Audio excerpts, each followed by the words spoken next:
Geoffrey. Salut Geoffrey, quel beau prénom. T'as vu ça? C'est rare. Beau. Deux Geoffrey réunis, c'est rare. D'habitude, on croise plutôt des Geoffroy, mais là, Geoffrey, c'est d'ailleurs... À l'américaine. À l'américaine, exactement.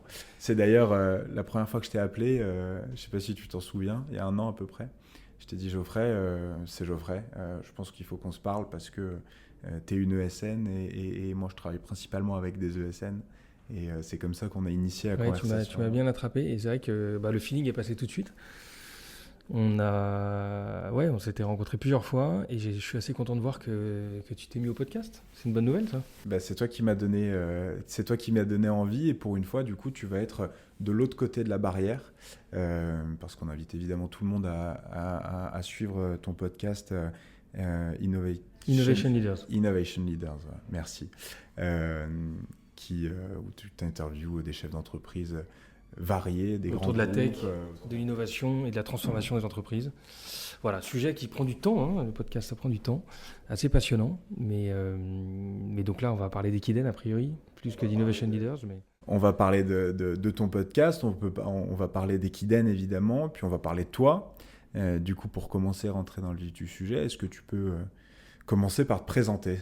Avec plaisir, merci de m'inviter en tout cas, content de passer un peu de temps avec toi et avec ces sujets de société de conseil qui font partie de ma vie pro depuis le début. Moi je n'ai fait que ça, à part mes stages, mais depuis que je suis diplômé, j'ai travaillé dans plusieurs sociétés, 2 avant de fonder la mienne.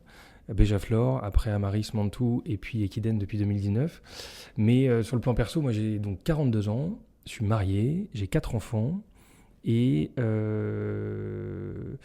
j'ai vécu un peu partout en France. J'ai fait mes études à Reims, à Neoma. J'ai travaillé d'abord à Paris. Et après, j'ai été envoyé en Suisse alémanique, à Zurich. J'y ai passé 15 ans en Suisse. Et j'habite depuis un peu plus d'1 an, 18 mois maintenant, à Madrid. Voilà, donc ça change de la Suisse. Ça change de la Suisse, ça change de la France, même si je suis un peu partout tout le temps, parce que je voyage beaucoup dans nos différents bureaux. Et voilà, donc je ne m'attendais pas un jour à bosser en Espagne, parce que je parle allemand, mais pas du tout espagnol. Et content de voir que ce projet de boîte m'emmène dans des endroits où je n'imaginais pas, sur le plan perso et pro. Donc voilà, et content d'être à Paris avec toi pour enregistrer cet épisode-là, où je suis une fois de temps en temps. Merci d'être venu dans la grisaille parisienne, ça doit changer de Madrid.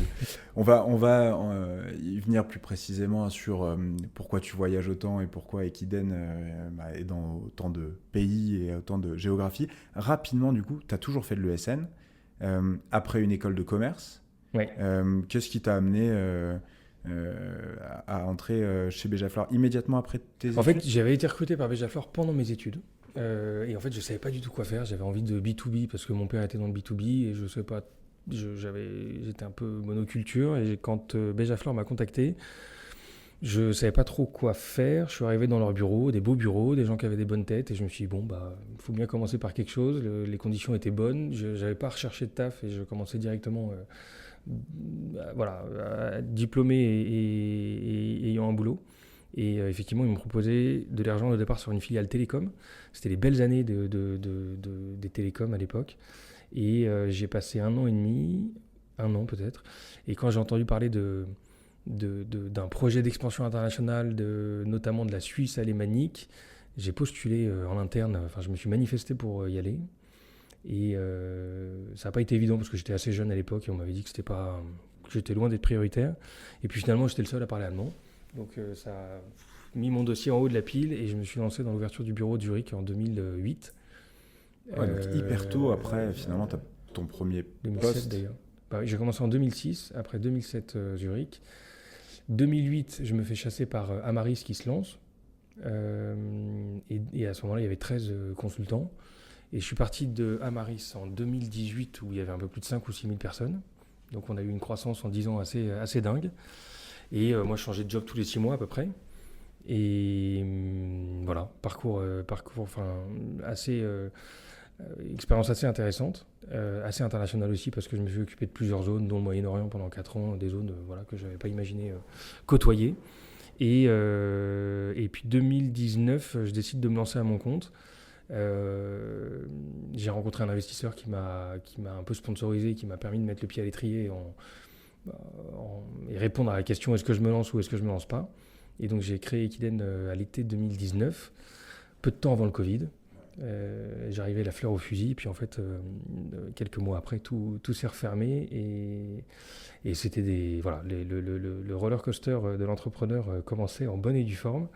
Et voilà, et donc ça fait un peu plus de 4 ans maintenant que cette société est lancée, avec tous les hauts et tous les bas que ça peut représenter, mais donc content d'être arrivé à ce projet et d'arriver à l'étape où on en est, même si au départ, enfin, je considère qu'on est toujours dans une phase de lancement, bizarrement. Et effectivement, j'ai toujours travaillé dans le monde du conseil, sans grande conviction au départ, un peu par hasard. Et j'ai trouvé un secteur qui m'a beaucoup plu parce que je trouve qu'il est hyper dynamique en règle générale. Il est hyper porteur sur le plan économique parce que quand tout va bien, on a besoin d'aller encore plus vite et d'avoir du monde. Quand tout va mal, on ne recrute pas et on a besoin de monde avec une possibilité d'appuyer sur eject rapidement si jamais l'économie devait être plus... Voilà. Et donc je trouve que c'est hyper dynamique. C'est assez intéressant de voir aussi sur le plan international les motivations d'achat des uns des autres parce que l'Allemagne ne consomme pas de la même manière que la France, que la Suisse, que l'Espagne et que l'Angleterre. Donc c'est intéressant de comprendre ces mécaniques-là. Mais ce qui est assez chouette, c'est qu'on est sur un secteur porteur, d'autant plus avec le Covid, qui a accéléré encore plus le besoin de technologie, qui a accéléré encore plus le besoin de flexibilité, qui a permis de réfléchir à des zones, à des équipes agiles et étendues géographiquement et autres. Et donc c'est assez intéressant de voir que c'est un marché qui pourtant est très concurrentiel, est très établi, mais malgré tout qui se renouvelle en permanence avec des marqueurs plus ou moins forts, mais on aurait pu se poser la question de se faire complètement balayer par le monde du freelancing, puis en fait on se rend compte que c'est une composante, qu'elle est elle aussi fluctuante, et donc c'est un secteur qui m'a plu par ces dynamiques-là, qui m'a plu beaucoup aussi par le côté humain, parce qu'on n'est pas en train de vendre des bagnoles ou des logiciels, on est en train de vendre des compétences et gérer... Qui rend parfois aussi sa complexité. Ouais, et qui rend en tout cas son lot d'incertitudes, de surprises permanentes et qui met en avant l'importance de la communication, l'importance de la relation, l'importance de construire une équipe, voilà, et ça c'est pour moi des éléments hyper importants dans le monde pro, et je trouve que ce secteur me convient bien pour ça. Après, le côté concurrentiel, c'est un secteur c'est une partie qui peut parfois être décourageante pour beaucoup, parce que c'est compliqué de se démarquer, c'est compliqué de faire sa place, mais je trouve que ça amène du challenge aussi, parce que finalement, comment on y arrive, quoi, comment on arrive à se démarquer, à faire son trou, à avoir un ADN différent, et ça amène des réflexions et des projets qui sont d'autant plus importants dans un marché très concurrentiel et qui rendent je trouve, la chose assez intéressante. Eh ben, tu as mentionné plusieurs éléments sur lesquels on va revenir. J'entends ADN différent, j'entends pas mal de sujets. Juste avant ça, j'aimerais faire un petit stop. J'ai une question là sur ta période chez Amaris, qui est maintenant Mantoux.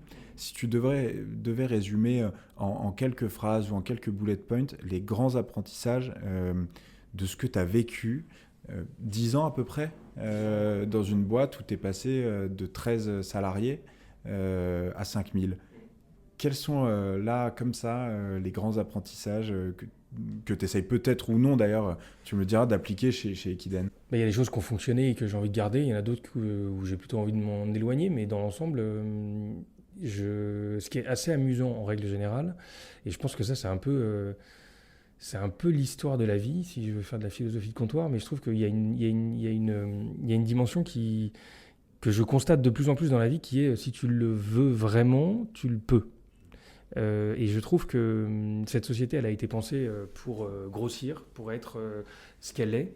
Et en fait, ce qui est étonnant, c'est qu'il n'y a pas beaucoup d'exemples dans ma vie où je trouve que quand tu veux vraiment quelque chose et que c'est profond, et que tu décides de t'en donner les moyens, il n'y a pas grand-chose qui te résiste. Et pour le coup, il y a un facteur chance qu'on ne maîtrise pas, mais c'est une société qui a été pensée pour être internationale, qui a été pensée pour être grande, qui a été voilà, qui a décidé dès le départ, dans ses process, dans ses outils, dans son recrutement, dans ses choix, de créer ce groupe là, et avec des valeurs, parce que là pour le coup, j'ai les valeurs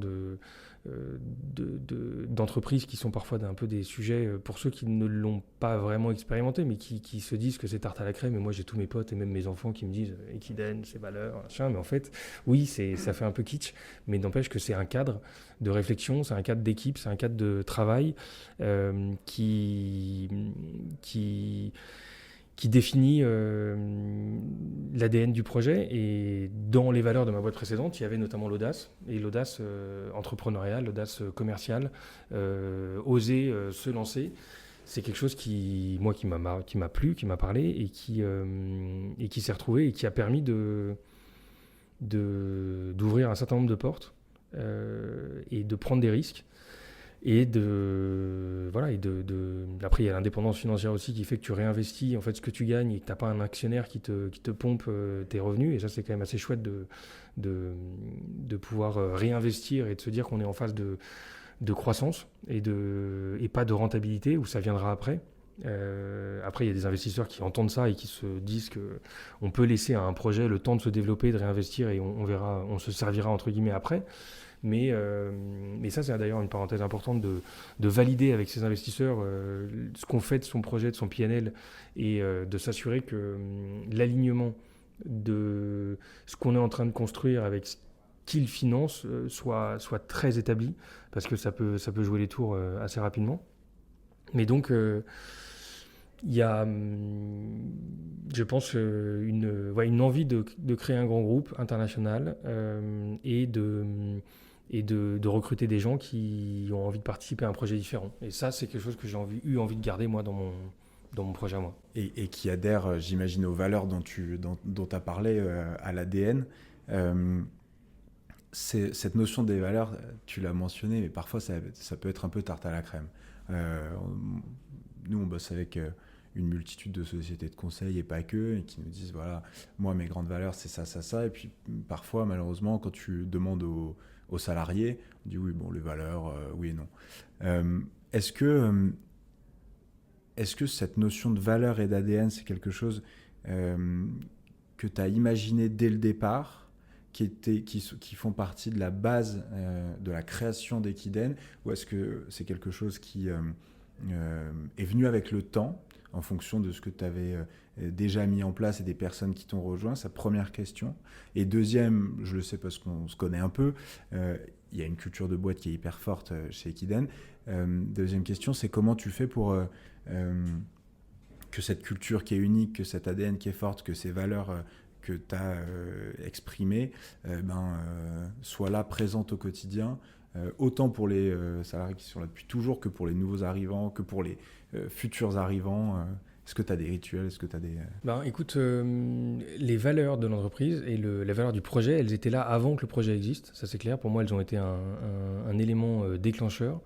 Tu peux nous les rappeler? Ouais, en fait, alors il y a les valeurs du projet et il y a les valeurs au niveau interne. Ce que je veux dire, c'est que quand on a choisi le nom Ekiden, quand j'ai choisi le nom Ekiden en 2019, ça a été quelque chose d'évident, parce que en fait, moi, je cherchais à créer un projet authentique, honnête, basé sur on va dire sur de l'ambition et des valeurs humaines fortes. Et quand j'ai vu le nom Ekiden, que je ne connaissais pas, c'est une course, un relais qui se court en équipe, un marathon, il y avait une dimension dans mon management jusqu'ici où j'utilisais souvent l'image de on va loin mais on y va vite.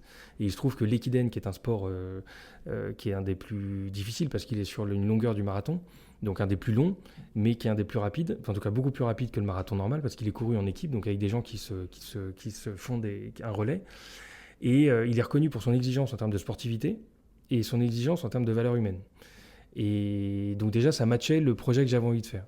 Ensuite, il y a une dimension du sport, avec toutes les valeurs de discipline, de respect des règles, d'éthique, d'envie de gagner, mais envie de respecter les autres, de dépassement de soi, de de constitution d'un groupe, d'une équipe, et de se transcender. Donc ça m'allait très bien. Ça se disait dans toutes les langues, c'était dispo. Alors après, pour s'éloigner du nom original, on a rajouté un deuxième K qui renforce un peu le nom peut-être. Mais au moins, ça donne presque l'impression que tu sponsorises chaque course. Ouais, je reçois régulièrement des photos de copains qui me disent « mais je comprends pas, tu es sur les chaussettes de Decathlon ». Non, en fait, donc, effectivement, c'est... Je te dis ça parce que j'ai reçu Equiden de Paris il n'y a pas longtemps, et premier mail que j'ai vu, je me suis dit, bah tiens... Sponsor. Tiens, il s'est dit qu'il allait sponsoriser, donc bien trouvé. Beau marketing gratuit. Et, voilà. Et en fait, il se trouve que c'est... et en plus, je voulais déjà dans le nom trouver un truc un peu... pas chelou, mais un truc un peu original qui résonne pas du tout comme ce que les autres sociétés de conseil qui parfois se ressemblent un peu. Voilà. Et donc ça permettait de se démarquer. Donc déjà, ce projet-là, enfin ces éléments-là étaient présents dans le projet dès le départ. Et ensuite, les valeurs, on va dire, internes avec la dimension managériale que ça représente. Et ça, les valeurs, c'est hyper intéressant parce qu'au début, en fait, on l'a mis en place comme un projet, c'était en plein Covid, 2020, tout le monde était dispersé, on n'était pas 50 à ce moment-là, on devait être une petite quinzaine, et on était tous un peu paumés. Moi, j'avais ouvert le bureau en Allemagne, en France, en Espagne et en Suisse à ce moment-là. Tu as ouvert immédiatement? Quasiment, ouais. 3 mois après, en fait, en novembre 2019, où les choses se sont réellement lancées, on a ouvert Munich, Paris, Madrid et Lyon. Mais attends, mais comment tu fais du coup au moment où tu lances pour ouvrir 5 ou 6 bureaux d'un coup? Ouais, ben ça veut dire déjà trouver les personnes qui viennent rejoindre ce projet qui ressemble à rien. Ouais. Et en fait, moi, la première personne que je comptais recruter, qui était une personne avec qui j'avais envie de bosser, que je m'étais entre guillemets mis sous le coude parce que je savais que j'allais la contacter, je pouvais pas lui parler de mon projet, on s'était eu au téléphone peu de temps avant. Et en fait, je décide, au moment où j'ai le feu vert de niveau cash pour lancer le projet et la recruter, je l'appelle, j'étais persuadé de mon coup, et en fait, elle me dit que non. C'est pas pour elle. Elle veut pas ce projet-là. Elle me dit qu'elle me connaît et qu'elle sait dans quoi je me lance et qu'elle a pas envie de ça. Et là, je raccroche et je me dis ah oui d'accord. Donc même ceux que je connais, avec qui j'ai envie de bosser et que je suis persuadé de réussir à recruter, viennent pas. Bon, il se trouve qu'elle m'a appelé 2 mois après et qu'elle est revenue après. Mais sur le coup, ça m'a fait tout drôle. Et donc déjà, il faut trouver des gens qui matchent à un projet qui n'existe pas. Et qui sont quand même assez fêlés pour rejoindre un projet avec quelqu'un qu'ils ne connaissent pas, dans une zone, dans un pays qu'ils ne connaissent pas. Donc il faut trouver les personnes. Ensuite, il faut avoir éventuellement le cash pour financer ce projet-là. Ensuite, il faut juridiquement aussi se lancer dans tout ça. Ça nécessite de faire des erreurs, de rencontrer des avocats, de comprendre le cadre légal, administratif, HR et tout ce qu'on veut, juridique, d'avoir une vision de la constitution d'une structure juridique d'un groupe. Parce qu'en fait, les erreurs que tu fais dès le départ, elles te coûtent cher après, donc il faut un petit peu penser à la truc. Et là, il faut commencer à être dans une phase de schizophrénie où tu te dis, ok, on n'est rien, mais on pense déjà grand, avec des gens qui te regardent en disant, mais alors du coup, on fait ça. Et en fait, il n'y a pas le premier chiffre d'affaires ou pas le premier euro rentré. Ouais. Mais en fait, ça, c'est comme tout. Et d'ailleurs, c'est comme tout dans l'entrepreneuriat, mais il faut y croire à fond. Parce que si déjà nous on n'est pas convaincus et qu'on ne croit pas, le projet, enfin, rien ne se passera comme on veut, mais on doit être déjà la locomotive de cette idée-là. Et ça me fait penser c'est un peu débile comme image, mais au film, c'est dans Hook, où tu sais, il y a une baston de bouffe. Mais en fait, il n'y a pas de bouffe dans les assiettes et les enfants jouent. Et à un moment donné, en fait, à force de jouer, à se jeter de la bouffe, il y a de la bouffe qui apparaît et ils s'envoient vraiment de la bouffe. Et c'est une image qui me vient comme ça, je ne sais pas pourquoi. Mais en fait, c'est à force d'y croire, toi, ils se jettent des bonbons et des gâteaux de chocolat à la figure, mais il n'y a rien. Puis à un moment donné, ça arrive et ça asperge de trucs. Et ben en fait, il y a un peu de ça dans le projet. C'est-à-dire qu'au début, il n'y a rien. Tu es le seul à y croire, mais tu prends tellement au sérieux qu'en fait, à la fin, ce que tu penses se met en œuvre. Et c'est pour ça qu'il faut avoir pensé les choses un tout petit peu avec un coup d'avance, en prenant le risque de passer pour un type qui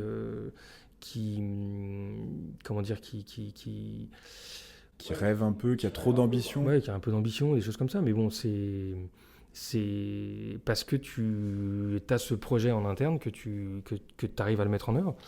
Oui, tu as ce risque-là de passer pour ce mec-là. Et d'un autre côté...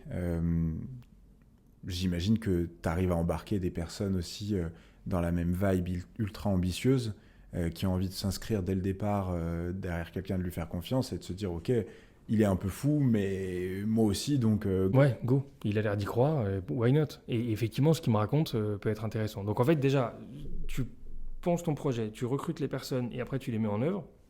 Il ne faut surtout pas envisager de répondre à tout, parce que tu réponds à rien des questions qui vont arriver et des problèmes que tu vas générer. Et si tu commences à te dire, en fait, je me lance, mais je vais réfléchir à ci, à ça, en fait, non, les réponses, elles viendront après.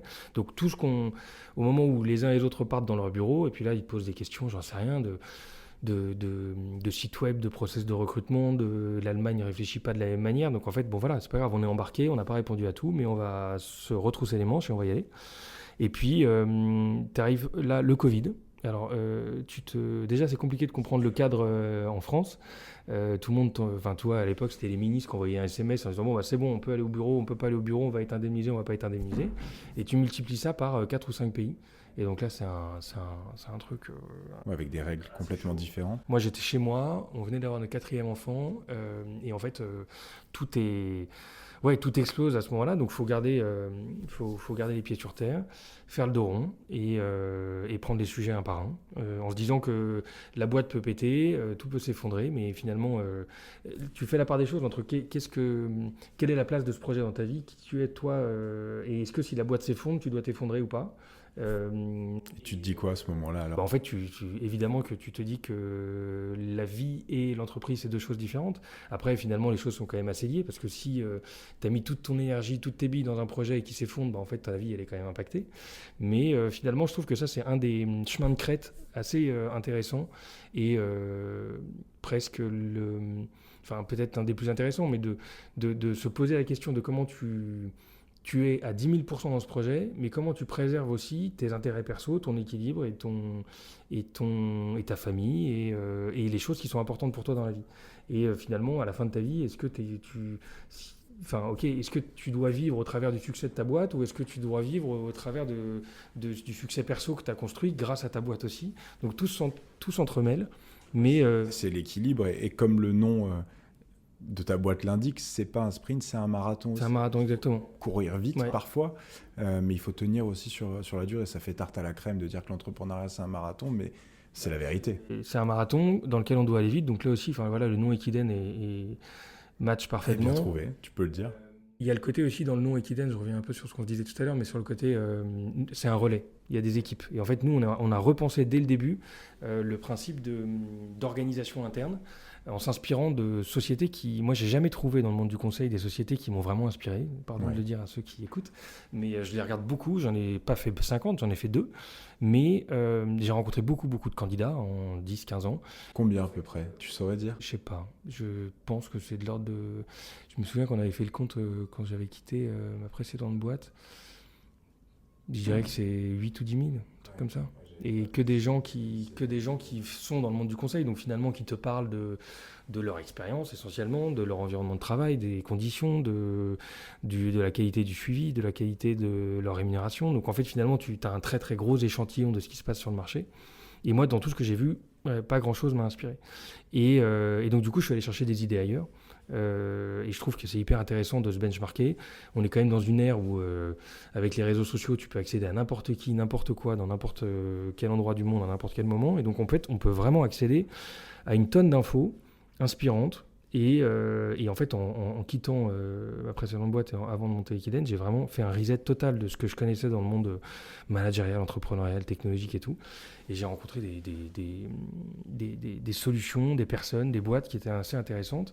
Et t'en as, quelques-unes à nous citer comme ça qui t'ont marqué, des exemples? C'était à l'époque des créations de... Alors, je pense dans l'approche, on va dire, du process commercial et de l'alignement du marketing et commercial, c'est-à-dire la création du contenu, la génération de leads avec une approche inbound. Ça, c'est un truc dont j'avais jamais entendu parler. Et là, pour le coup, quand tu regardes des boîtes comme Salesforce, comme HubSpot, j'ai vraiment pris une claque parce que ils étaient à des années-lumière. Et c'est en ça, tu vois, que passer 10 ans dans une boîte, c'était fascinant sur pas mal d'aspects. Mais en fait, et d'ailleurs, je pense qu'on a tous intérêt à travailler la stabilité de son parcours, de son CV, parce que tous les recruteurs, c'est un élément hyper rassurant, je trouve, quelqu'un qui sait se poser quelques années sur un projet. Et je pense que beaucoup d'ailleurs dans nos RH aussi chez nous, certains se disent bah oui mais 4 ans dans une boîte c'est normal que les personnes partent. En fait moi je me mets au défi de rester, je suis passé 10 ans dans une boîte et j'ai trouvé ça rapide, étonnamment. J'ai trouvé ça presque court. Surtout quand tu vis une hypercroissance. Voilà, et en fait 10 ans dans le même poste, tu te tires une balle, et 10 ans dans une même boîte et tu changes de poste tous les plusieurs fois par an, en fait ça stimule. Et d'ailleurs, petite parenthèse, mais j'ai discuté il n'y a pas longtemps avec un HR d'une très très grosse boîte qui me disait qu'il se forçait à stimuler l'évolution de carrière et que eux, le cycle, c'était 2 ans.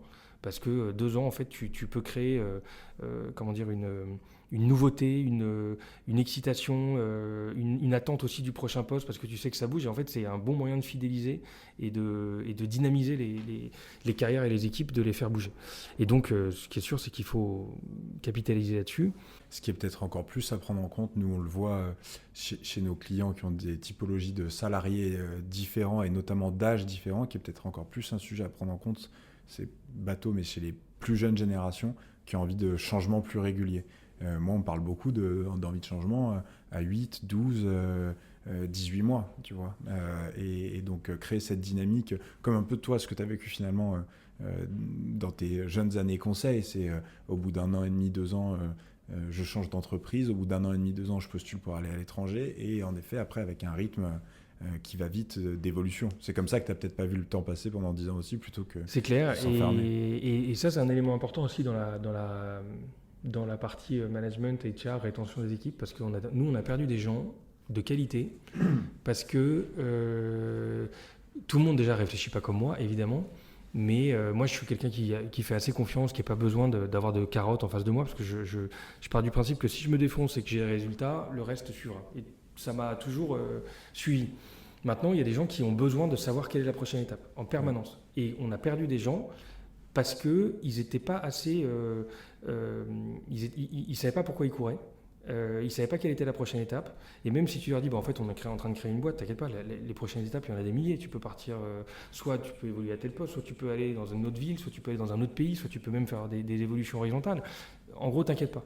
Mais ne t'inquiète pas, ça ne leur va pas. Eux, ils ont besoin vraiment de concrètement. En disant, mais attends, déjà, quelle est ma prochaine évolution salariale ? Qu'est-ce que j'attends ? Qu'est-ce que je dois atteindre ?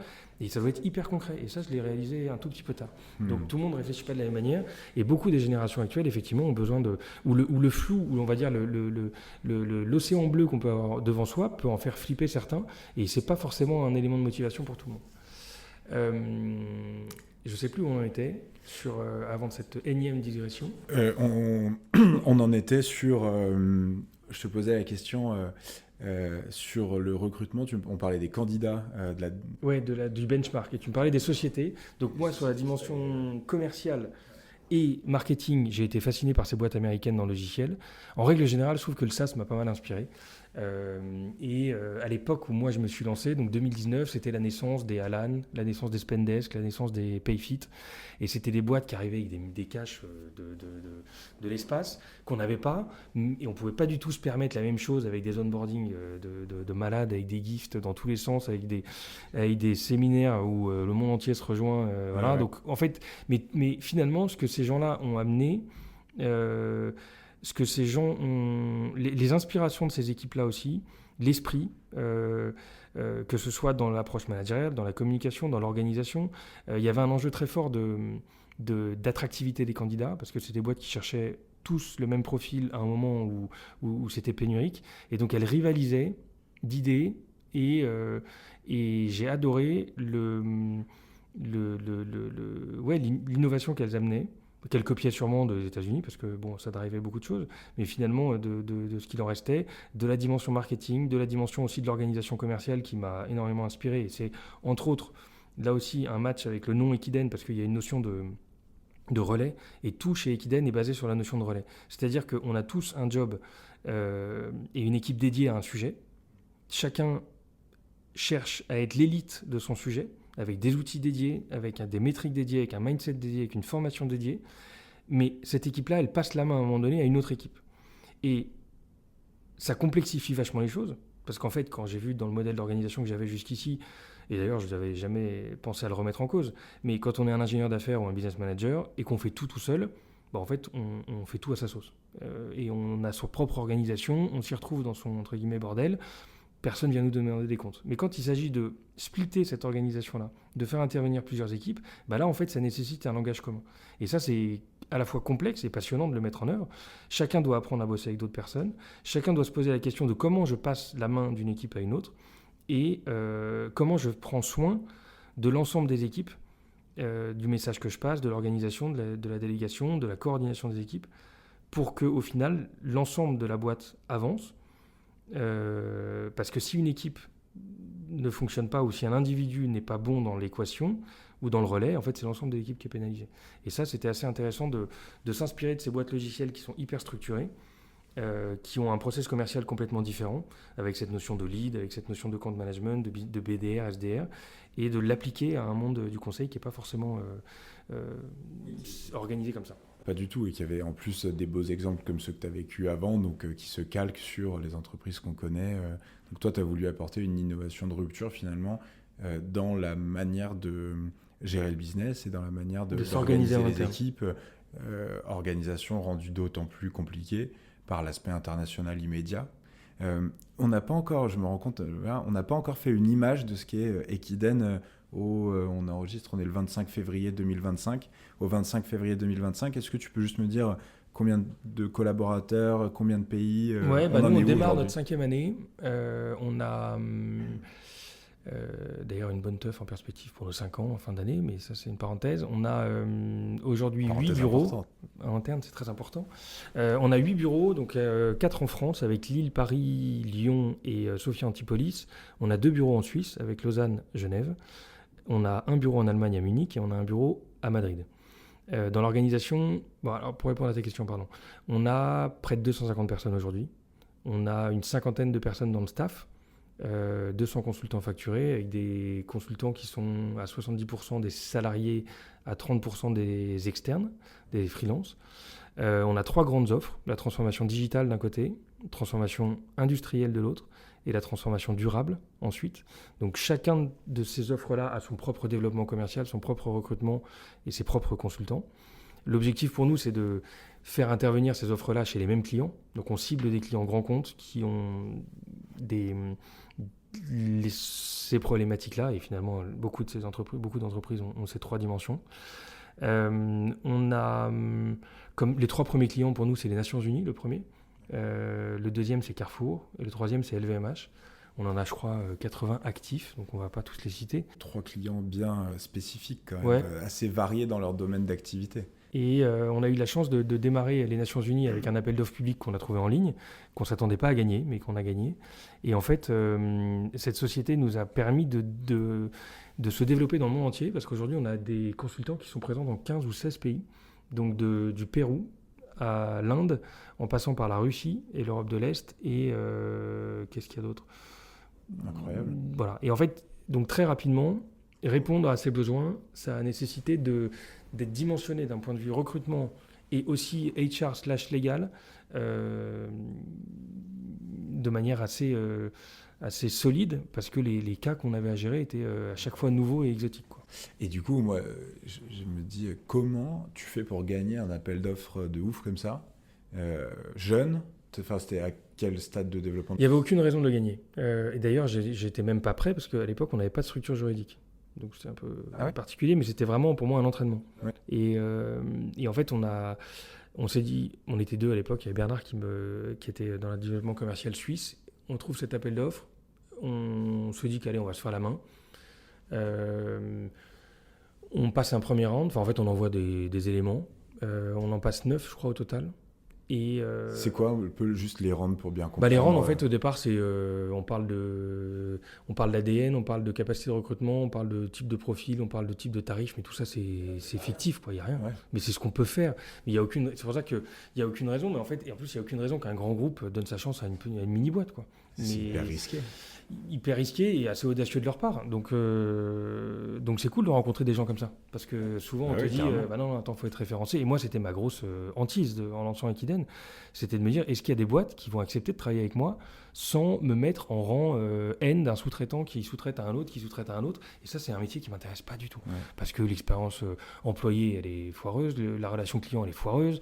Et moi, c'est pas mon objectif, quoi. Et donc, mon job, c'était de me dire, allez, je trouve des boîtes qui veulent bosser avec moi, directement. Et j'imaginais pas un instant que ce genre de gros groupe pouvait en être. Et donc, on a rencontré des gens qui ont sympathisé, avec qui ils se sont dit, je crois qu'on a été testé, on nous a questionné, et puis en fait, au final, le match s'est fait, et on a gagné un premier deal. Mais en fait, ce qui est marrant, c'est qu'au moment où on a signé le contrat, je leur ai dit, si ça vous ennuie pas, on ne s'appelle pas comme ça, en fait, on a une autre structure juridique, parce que là, c'était une société qui nous a prêté son nom. Et ils nous ont dit, ah mais non, c'est un appel d'offres public, en fait, ça prend 3 ans. Vous êtes obligé d'aller au bout des délais du contrat. Et impossible de changer de contrat comme ça. C'est public, c'est-à-dire que soit on relance un référencement, soit vous restez avec cette société. Bon, on s'est dit, désolé, on va garder le nom. Et là, on s'est retrouvé au croisement de problématiques de cash, parce qu'en fait, on facturait en dollars avec des coûts en euros, et nous, on consolidait en francs suisses. Et donc, en fait, on s'est retrouvé dans des méandres des fluctuations de trésor et de devises qui étaient assez étonnantes, assez flippantes aussi, parce que le dollar variait pas mal à l'époque. Bon, voilà, ça nous a tanné un peu le cuir. Et finalement, on a réussi à s'adapter. Et ça, je pense que c'est une de nos forces commerciales, c'est finalement d'avoir un flair ou une adaptation qui fait qu'on se forme en interne pour être hyper attentif à ce que le client recherche. Et on a de la chance d'avoir des grands concurrents, des gros groupes qui ont souvent assez peu d'adaptabilité et qui expliquent à nos clients comment faire. Et nous, on est vraiment dans une logique de dites-nous ce dont vous avez envie et on va investir sur vous, on va investir sur votre relation et on va faire du spécifique. Et ça, pour l'instant, ça marche. Et on a réussi, du coup, quand tu travailles avec les Nations Unies, tu peux rebondir dessus parce que ça impressionne, même si on ne sait pas trop ce que tu fais. Bien sûr. Au début, c'est un nom qui claque pour les consultants, pour les clients, et qui nous a aidé à nous crédibiliser. Et puis après, par ricochet, on a essayé d'ouvrir différentes domaines. Et là, on a une organisation commerciale par division, où on a une division énergie, une division luxe, une division transport, une division banque, finance, assurance, de manière assez classique. Mais notre organisation est basée sur une création en fait, d'un écosystème dédié à cette division, c'est-à-dire que le recrutement est dédié, le business développement est dédié, et une spécificité d'Equiden, c'est qu'on a aussi une entité sales, une entité de prospection, de génération de leads, qui elle aussi est dédiée à cette organisation. Et donc on a ce qu'on appelle un pôle GTM, Go-to-Market, qui est composé du recrutement, de l'account management et du business développement. Voilà, 3 équipes distinctes, 3 métiers qui splitent et qui divisent le métier d'ingénieur d'affaires ou de business manager de manière traditionnelle en 3. Et ça pour chaque secteur? Ça pour chaque secteur. Ouais. Et après, comment tu gères la répartition géographique? Dans quel sens? Dans le sens où, est-ce qu'un secteur, le luxe par exemple, c'est peut-être le plus simple, est-ce que ton équipe commerciale dédiée au luxe, elle s'occupe de tous les pays que tu couvres, ou tu as ensuite une sous-répartition à Madrid, à Munich? Et là où la spécificité d'Equiden aussi, c'est d'avoir pensé dès le départ ce projet de manière internationale. Oui. Et moi, je voulais favoriser la scalabilité de la boîte. C'est pas toujours évident dans le conseil de gérer de la scalabilité, donc on va essayer de le faire sur les endroits dont on peut le faire, et c'est notamment sur les fonctions que j'appelle corporate, c'est-à-dire le back-office, pas fan du terme, mais en tout cas toutes ces équipes qui sont corporate, c'est-à-dire qui gèrent le recrutement, les RH, le légal, l'admin, le marketing, sont basées à Madrid. D'accord, on ne les retrouve pas dans nos bureaux. Okay. Dans nos bureaux, nous, on a juste les consultants et les account management, ou les business développeurs, les business managers, pardon. Et tout le reste, tout ce qui n'est pas account management ou consulting, est basé à Madrid. Madrid, parce qu'en fait, il fallait un endroit international, il fallait un endroit attractif pour le recrutement, si possible cost-effectif, donc c'est pas cheap, mais c'est moins cher que la Suisse ou moins cher que Paris. Un endroit où les équipes se prennent du plaisir à se retrouver. En fait, je voulais créer et bien desservi géographiquement pour le dernier point. Et accessoirement, où on peut recruter des gens qui parlent allemand, italien, espagnol, anglais, français. À Madrid, tu trouves tout ce que tu veux. Donc finalement, c'était un peu un pari qui s'est avéré pertinent pour nous. Tout le monde prend du plaisir à faire des séminaires et à se retrouver là-bas. J'allais dire, en plus, Madrid, c'est une ville super cool. Voilà. Et tout le monde est content de mettre un pied. En fait, toute notre formation interne se passe là-bas, par promo. Et donc on a un bureau qui est plus accueillant que ce qu'on peut trouver ailleurs. Les limites du modèle, c'est que ça crée une ambiance et un cœur d'activité à Madrid. Et il y a un petit danger parce que finalement tu t'appauvris entre guillemets les autres bureaux. Donc il faut que les autres bureaux se développent pour vraiment avoir une taille critique et faire en sorte qu'ils ont leur propre esprit et que tout ne soit pas dépendant de Madrid. Donc ça, c'est un de nos travers. C'est vrai que cette gestion multi-site, multi-entité, multi-pays, elle est toujours critique. Nous, chez nos clients, c'est avec des sujets comment on harmonise finalement l'expérience collaborateur, l'expérience consultant. Et la grande question que se posent beaucoup de sociétés de conseil, mais pas que, d'entreprises avec lesquelles on bosse, c'est comment je crée un sentiment d'appartenance fort à mon entité pour des consultants qui sont chez le client, mais aussi pour du staff qui serait dans un bureau où, en effet, il y a 5, 6, 7, 10 personnes, je sais pas, à Lille et autres, quand on est un pôle plus important à Madrid. Toi, comment Oui, ça, c'est l'éternel sujet. Gères ça. Éternel sujet, j'ai pas de recette miracle, mais ce qui est sûr, c'est que il y a quelques éléments que j'ai trouvé, que j'ai un peu constaté ou que j'ai réalisé parfois un peu tard. Mais en fait, on peut tout délocaliser. À partir du moment où on délocalise une équipe à part entière et qu'on ne délocalise pas le management. Parce qu'on peut imaginer travailler avec n'importe quelle société ou avec n'importe quelle équipe à distance. En revanche, on ne peut pas travailler avec un manager à distance. Ouais. Et donc, le manager, il doit être local. Il doit être à côté de ses équipes. Après, que l'équipe A soit en Pologne, l'équipe B à Londres et l'équipe C à Madrid, ça fonctionnera.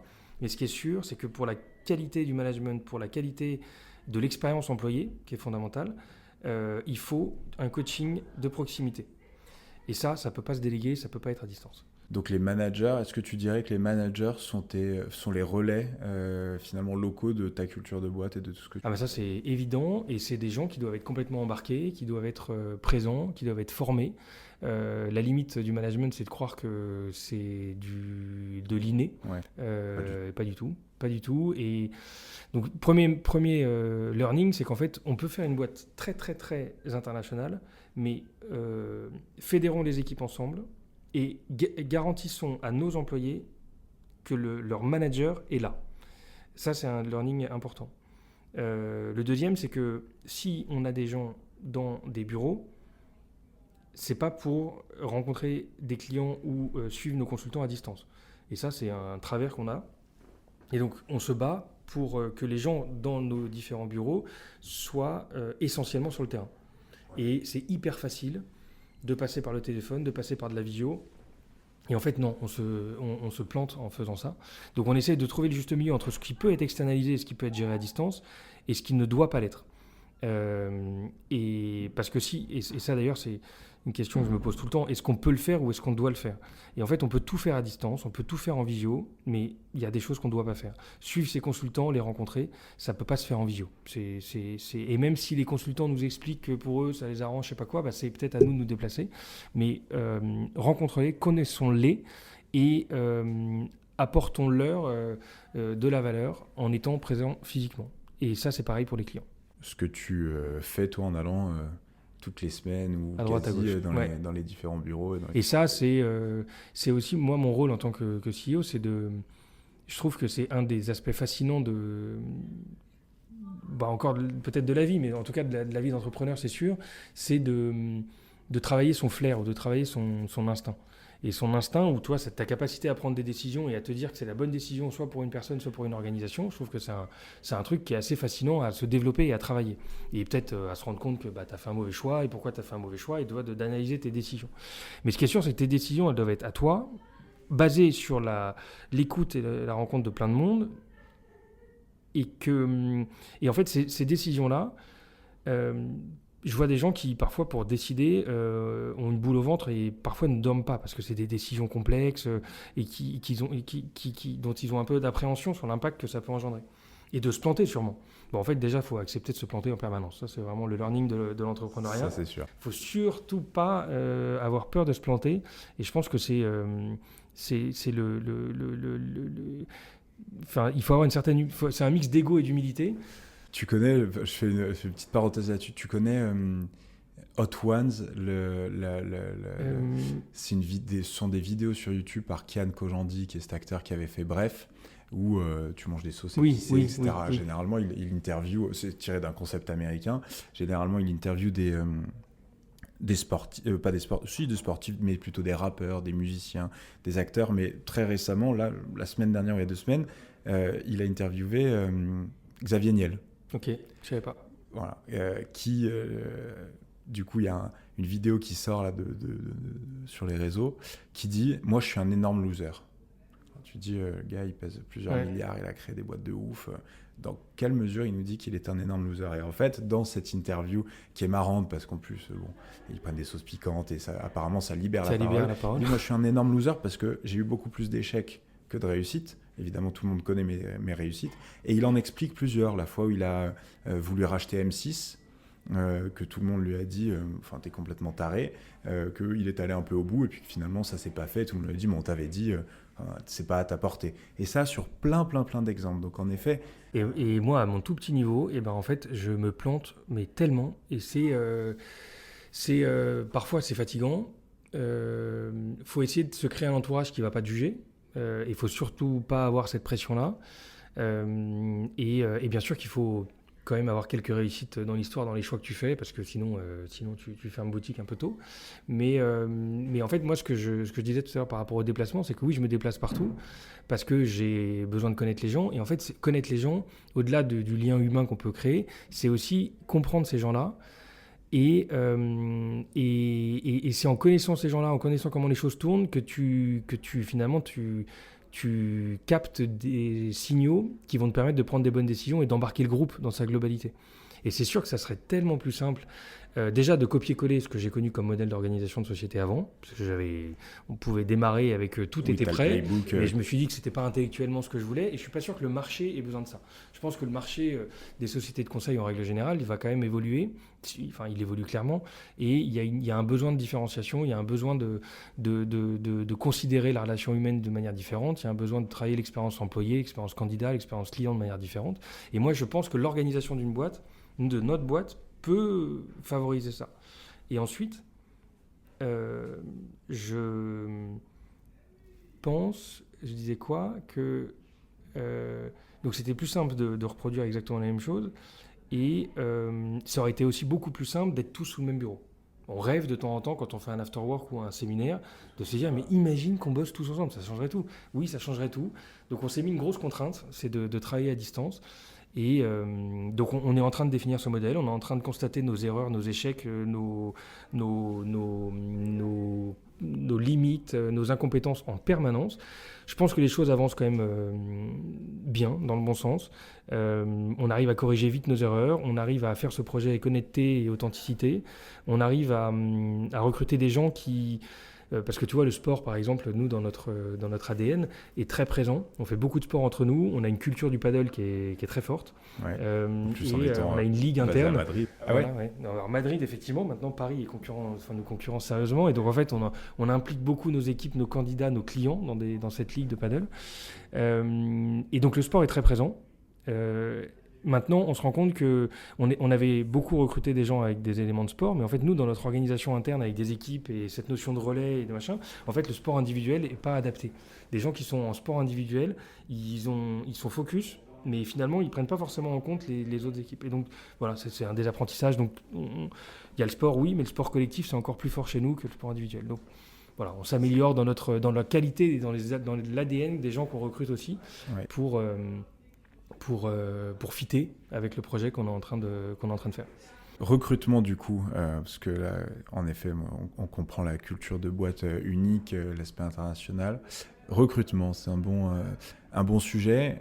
Tu as combien de postes ouverts aujourd'hui, et je fais le parallèle avec comment tu vois, tu as parlé d'évolution du marché, comment tu vois l'évolution du marché, et du coup, comment tu vois Equiden aussi dans le futur et corrélé à tous ces recrutements. Alors, recrutement, nous déjà, on essaye de se limiter dans le recrutement venant de l'extérieur. D'accord ? Maintenant, l'équipe ayant grandi, en fait, on n'est pas capable de se satisfaire ou de former nos futurs managers. Donc, on doit recruter des managers de l'extérieur à certains niveaux. La seniorité, en fait, c'est pas quelque chose qu'on peut vraiment fabriquer. Donc, nous, déjà, dans le recrutement, on a le recrutement externe qui est très limité et le recrutement interne qui va être fait uniquement à travers notre incubateur de Madrid, parce que Madrid, c'est aussi un centre de formation pour nous. Ouais. On essaie de recruter des gens qui sont en fin d'études, stage de fin d'études, et qui vont côtoyer à Madrid des fonctions de recrutement, des fonctions de business développement et des fonctions de account management. Et notre job, c'est de recruter un maximum de monde, de les former, d'évaluer le fit et le match avec la boîte, et de garder les meilleurs soit à Madrid, soit de les faire rejoindre des bureaux existants, soit de leur faire ouvrir des bureaux. D'accord ? C'est un espèce de graduate programme. Ouais. Voilà, on n'a pas encore géré l'international là-dedans parce qu'en fait après ça coûte une fortune. Ouais. Et puis déjà de trouver des logements pour tout le monde à Madrid c'est compliqué, mais si tu dois en trouver à Genève, à Paris ou à terme c'est ça qu'on souhaite faire. Et en fait on essaie de faire venir à Madrid et c'est pour ça que quand quelqu'un postule pour la Suisse ou pour Paris et tu lui dis en fait on a peut-être une idée pour toi à Madrid, c'est quelque chose qui est pas qui intéresse tout le monde. Voilà, c'est une ville qui intéresse tout le monde, donc c'est intéressant pour ça. Maintenant, ça va être notre incubateur et notre outil de recrutement interne. Et ça garantit de recruter des gens qui ont le bon mindset, qui ont conscience du corporate et de l'importance de respecter les équipes admin, et qui vont être formés aux outils et à notre culture. Et ça, c'est magique de recruter des juniors qui sont passés par cette étape-là. Ensuite, on va recruter à l'extérieur. Et là, on a, en règle générale, pas mal de bureaux à ouvrir. On s'est dit que le Covid nous a un peu calmés dans notre émancipation internationale, mais là, il est temps de le reprendre. Donc nous, on va densifier les pays dans lesquels on est, essentiellement la France, l'Allemagne, l'Espagne. Donc en Espagne, on aimerait ouvrir un bureau à Barcelone. En France, on aimerait renforcer Lille, ouvrir en l'Est, ouvrir à l'Ouest, et pourquoi pas dans le Sud-Ouest. On a déjà une partie des équipes présentes à Bordeaux, pourquoi pas se renforcer. On a bien sûr des postes ouverts à Paris et à Lyon. Et à Paris, on a 2 beaux postes. Un pour prendre la direction des équipes digitales et un pour prendre la direction des équipes industrielles. Donc tout ce qui est engineering et digital d'autre part. Parce qu'en fait, on a besoin de créer un layer de management intermédiaire pour reprendre ces beaux marchés-là. Ensuite, on va densifier l'Allemagne et on va ouvrir, pourquoi pas, le Benelux et le UK, qui sont des pays dans lesquels on a déjà quelques discussions, mais toujours ouverts à avoir des candidatures pour ces zones-là. Voilà. Donc, beaucoup de recrutement prévu, même si j'entends qu'il y a énormément de place aussi pour l'interne. Ouais. Ce que je comprends derrière, dis-moi si je me trompe, c'est qu'il y a tu arrives à une étape de la boîte où ça fait 5-6 ans que tu as créé. Belle croissance, super belle croissance même. J'ai l'impression que là, tu as des recrutements clés pour peut-être passer à une autre dimension d'Equiden. Et du coup, ma question, c'est comment tu vois Equiden à horizon 5 ans ? En fait, il se trouve que là, on est quand même dans une phase de marché qui est quand même particulière, ouais. Qui est difficile, et c'est assez intéressant de voir les cycles, parce que j'avais l'impression que moi, j'ai commencé en 2006 peut-être de bosser. Il y a eu les subprimes en 2008 qui a énormément chamboulé le marché en profondeur, et surtout le marché du service. Et j'ai l'impression que les cycles à l'époque étaient peut-être sur 5 ou 10 ans. Là, avec le Covid qui nous a mis dans une dimension, le post-Covid qui nous en a mis dans une autre, le post-Covid qui nous en met dans une autre. En fait, je trouve que les cycles sont hyper fluctuants. On voit l'impact dans notre secteur avec la place des freelances, parce qu'en fait, quand les freelances tout le monde veut être freelance, le marché est hyper porteur. Peu de temps après, tout le monde plie les gaules en disant en fait, nous, on a plusieurs freelances qui nous ont demandé d'être CDI, c'est quand même un marqueur. Donc, le marché est compliqué. Nous, on est très exposés au luxe. Et en fait, le luxe a vachement réduit la voilure. On est très exposé aussi au transport à l'automobile, ça a vachement réduit la voilure. Donc finalement, on doit s'adapter en permanence. Mais je reste hyper confiant. Même si on regarde le recrutement staff, donc le recrutement des équipes business, là aussi, ça amène des fluctuations énormes parce que parfois on arrive à joindre personne et à recruter personne et à intéresser personne. À d'autres moments, on a des candidatures en masse et on est un peu surpris du retour du marché qu'on a. Donc on voit bien que le marché fluctue. Maintenant, nous, moi j'ai besoin de créer un niveau de management qui va me permettre de passer à la prochaine étape. Parce qu'on ambitionne d'atteindre 1000 salariés et 100 millions d'euros de chiffre d'affaires chez Equiden. Ça ne va pas se faire avec le niveau de management qu'on a aujourd'hui. Et donc moi, j'ai besoin de m'entourer de personnes qui vont adhérer à la vision, qui vont adhérer aux valeurs, qui vont les incarner, qui vont faire un travail de refonte de ce qu'ils connaissent. Et ça, c'est pas évident. Moi, je l'ai fait parce que c'était ma boîte. Mais de recruter quelqu'un qui a bossé 10 ans ou 5 ans dans une boîte et 5 ans dans une autre et qui arrive avec son mindset, son wording et des choses comme ça, moi, je passe mon temps à reprendre les gens en disant, en fait, on ne dit pas une agence, on dit un bureau, on ne dit pas un machin, on dit un machin. Parce qu'en fait, si tu ne commences pas déjà à créer un langage commun, à accepter de remettre en cause ce que tu connais, à travailler, et d'ailleurs, on a travaillé énormément sur un parcours de formation qui s'appelle Rebelle.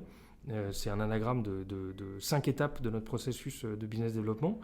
Et ce process Rebelle, il a été cofondé avec les équipes où il a fallu faire des workshops pour qu'on dise en fait, on ne bosse pas tous de la même manière, mais tu ne peux pas tenir un groupe et se développer si on est en train de chacun construire à son niveau la boîte dans laquelle on était. Donc il faut que Equiden soit le modèle, la boîte, quitte à réinventer notre wording, quitte à réinventer nos process. Mais en fait, si on ne passe pas par cette étape de déconstruction, on ne pourra pas construire. Et donc, du coup, on est en train et moi, j'ai besoin de construire une équipe de seniors qui vont être motivés à l'idée de construire ce projet, de passer aujourd'hui de 250 à 500, je pense que c'est notre prochain cap, et de 500 à 1000, et puis après, on verra. On a des investisseurs qui nous suivent dans nos délires, donc on n'a pas forcément de limite. On se concentre sur l'Europe aujourd'hui. Maintenant, l'Europe, c'est quand même suffisamment large. C'est un beau marché déjà. C'est déjà un beau marché, bien relou comme il faut, avec chaque pays est différent, des langues différentes. Donc si on arrive à faire ça, c'est sympa.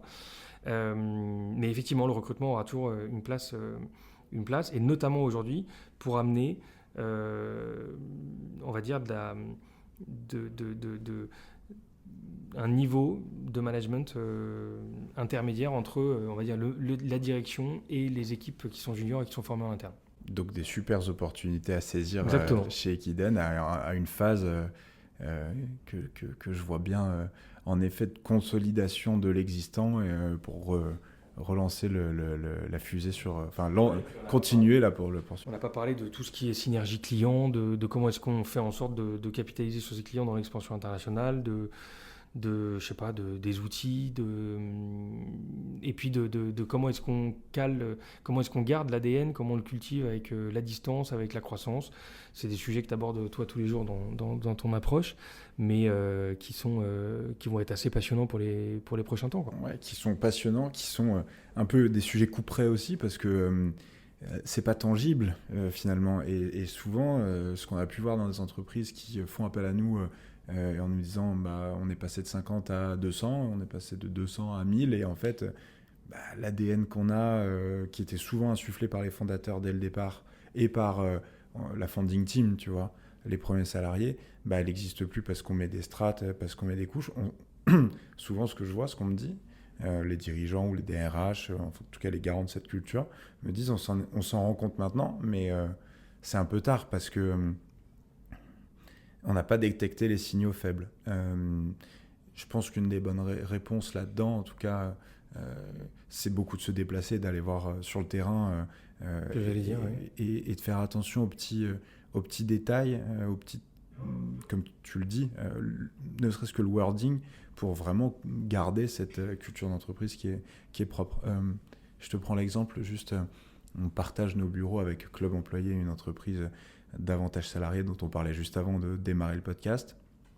Club Employé, ils sont passés, c'est un de nos clients depuis un moment, ils sont passés de 40-50 en 2021, je pense, je dis peut-être des bêtises, mais à 300 aujourd'hui, et surtout encore une fois, peut-être que je me trompe à quelques bureaux près, mais dans une quinzaine de villes en France, 15 bureaux, avec des gros pôles, Paris, Lyon, on est à Paris, 80 personnes chaque, et des pôles aussi avec des bureaux où tu as 3-4 personnes. Les fondateurs, Pierre Thomas et Romain, se sont imposés comme rigueur de toutes les semaines aller visiter un bureau, 2 jours. Et du coup, d'avoir ce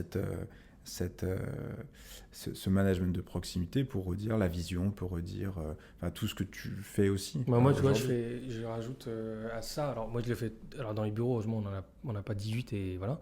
Mais je passe toutes les semaines, j'ai un call organisé avec quelqu'un que je ne connais pas dans la boîte. Ouais, tu vois. Voilà. Et ça, pour prendre la température, pour capter l'expérience, de comment ça s'est passé avant le recrutement, comment ça s'est passé dans ton onboarding, est-ce que tu as bien ci, ça, ça, est-ce que tu es au courant de ci, ça, ça, en fait, tu captes aussi comment les messages arrivent, et puis tu squeezes aussi, alors ça ne plaît pas à tout le monde, mais tu squeezes aussi des étapes managériales qui vont peut-être interpréter des messages, qui ne vont pas te les passer parce que je ne sais pas quoi, et là tu vas les capter à la source, et le but du jeu c'est juste de ne pas créer un climat de terreur et d'inquiétude à la Elon Musk où en fait tout le monde flippe, mais juste de se dire en fait on est tous là pour se tirer vers le haut, et moi j'ai besoin de, et ça c'est un de mes learnings, tu vois, on en parlait tout à l'heure de qu'est-ce que les apprentissages, mais de ne pas partir du principe que les choses sont bien faites, parce que tu les as bien expliquées, parce que tu penses que les gens sont smart. Il faut vraiment aller vérifier, constater que les choses étaient faites comme tu imagines. Et en fait, ça, c'est mon combat en fait, permanent, de voir l'écart entre la réalité des choses, enfin, entre ce que tu penses être fait et comment c'est fait. Et parfois, un petit détail, un mot, une approche, un truc où tu pensais bien faire, et en fait, on a coupé cette étape-là, et en fait, non, il ne fallait pas la couper parce qu'elle était là pour ça.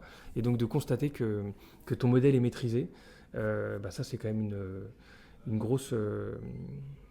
C'est la grosse partie de ton job aujourd'hui pour que, aujourd'hui vous êtes 250, pour qu'à 1000 ce soit toujours la même dynamique. Et tu te poses la question de ce que tu veux maîtriser et de ce que tu dois laisser aussi comme terrain de liberté, parce que c'est de la liberté que naît l'innovation et aussi l'engagement des équipes, parce que si elles sont là pour reproduire quelque chose qui est dans un bouquin, ça va vite constiper toutes les initiatives et cet enthousiasme qu'on a besoin de générer. Donc il faut laisser de la liberté, mais tu te rends compte que quand tu laisses de la liberté, en fait parfois tu dilues le message, la vision et le projet, quoi. Donc il faut en permanence se remettre en question. C'est sûr que c'est des challenges qui sont passionnants. Je ne pense pas qu'il y ait non plus une réponse clé aussi. Elle se fait par organisation, elle se fait aussi par des échecs. Tu en as parlé en payant les pots cassés. Je pense qu'aussi transmettre cette culture de l'échec à des managers, typiquement, elle est bonne, et c'est la manière aussi avec laquelle tu garderas cette culture de boîte et cette agilité qui fait d'ailleurs, Amazon, petite parenthèse, mais Amazon, dans leurs évolutions internes, valorise l'échec. Si tu n'as pas d'échec, en fait, tu as une moins bonne note. Donc, ce n'est pas que les succès, c'est des échecs. Donc, c'est assez intéressant comme approche. Les seules personnes qui échouent sont celles qui tentent des choses nouvelles pour faire bouger les lignes, pour faire plus de business, etc. Ça fait des beaux challenges. Et puis ceux qui nous écoutent, s'il y a des retours d'expérience, des conseils ou des remarques, c'est intéressant d'échanger là-dessus. Et ben justement, en termes de conseils, peut-être pour clôturer notre échange,